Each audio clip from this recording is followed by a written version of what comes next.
G'day and welcome to the Make It With Myles podcast, where we talk about all things related to building and construction, as well as the real estate industry through the lens of a building inspector. My name is Myles Clark, and we have two formats to the podcast. First one's first, the shed. The shed is where we talk about, obviously, things related to building and construction in the real estate industry. And then we also have the journey. So the journey is where we talk about, every now and then we dabble in some personal development stuff to better ourselves, to be better, to help the world, do all good things, and just improve the shit show that we're living through at the moment. This episode is an episode in regards to lead-based paints. Something that people aren't really aware of about lead-based paints. Something that people aren't aware of when they buy older shit homes. Anything that really predates probably 1978 is a pretty accurate number. Anything below that, lead paints was a very used product, especially obviously with weatherboards, materials, anything to protect decay and the enclosure of the home to ensure that no issues were going to arise. Because lead paints back in the day are fucking awesome. They do a great thing. There's a lot of things. There's products that are created back in the day that we didn't really understand the health implications of it until 40 years down the road. And there's heaps of it. And there's still more to come. Asbestos, lead, silica, it goes on. There's just a shitload, all right? So we're going to be talking about lead paints. We're going to be talking about the risks of the lead paints, how to identify it, what to do to mitigate the risks, and we'll just sort of recap and tidy it all up so you can understand what to do moving forward. So the risks of lead paints. Now, you've heard of the Mad Hatter. Obviously, there's guys back in the day working with lead with regards to the hats themselves, and these guys would go absolutely crazy because they're dealing with lead all day. It's on their hands. They're stuffing around with it. That's what leads to all these issues of just losing their absolute mind and just becoming an absolute cooker. Now, other than that, things it can relate to is obviously headaches, dizziness, pregnancy issues, behavioural problems. Lead is a pain in the ass. It's an arsehole, okay? So as well as that, if you have lead paint within your home, if it's falling apart, that's when it can be an issue. If it's just on there and secured and it's not peeling apart, well, then there's no real risks associated with it. You can live with it. It's fine, okay? You don't have to stress.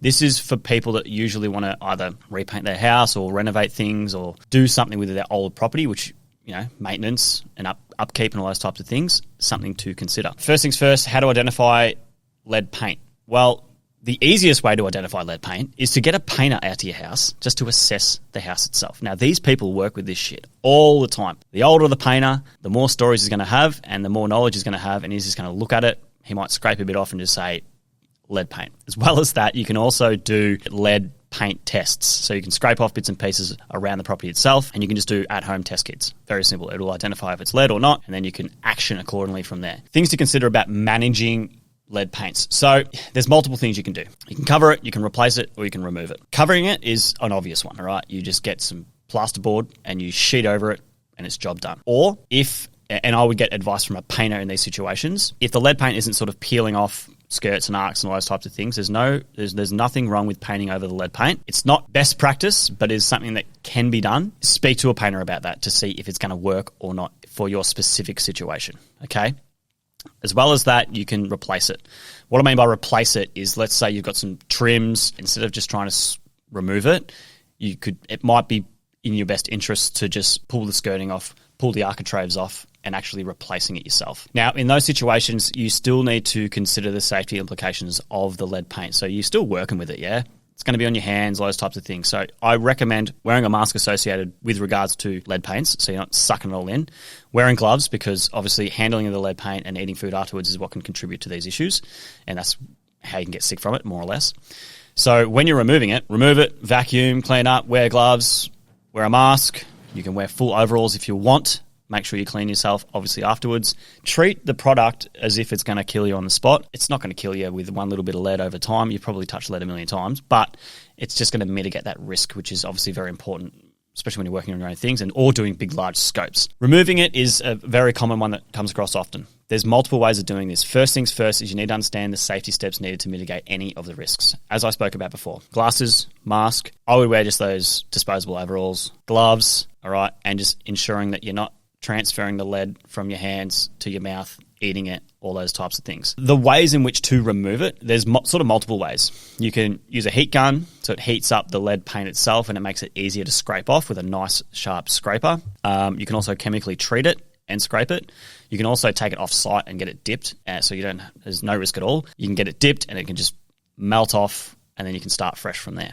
Okay, so that's going to depend on obviously what you're doing. If you're working with a feature furniture piece or a featured door or something like that, it might be worth just removing it and getting it just dipped, because you've got to work within all those little mouldings and bits and pieces, which is a pain in the ass, and you don't want to wreck those mouldings by scraping it all back sometimes. And sometimes the chemicals aren't enough for it to, like the chemicals you can buy from the shops, aren't enough to sort of impact it easy enough to strip it all back, okay? Now, weatherboards is a great example. Weatherboards and external window trims, internal window trims, and internal skirting trims, most of the time in older properties it's going to be lead paint, and I'm talking most of the time. Heat gun is a good solution. If you're going to be outside the home, you want to just make sure that everything is dropped off and is captured accordingly. So you can pick it all up, remove it, throw it away accordingly. So it's not going to impact your neighbours or anything like that. Internally, there's some other things you want to consider as well. Because you're using a heat gun, you're going to create those fumes from that lead itself, and you want to just ensure the space is adequately ventilated. All right.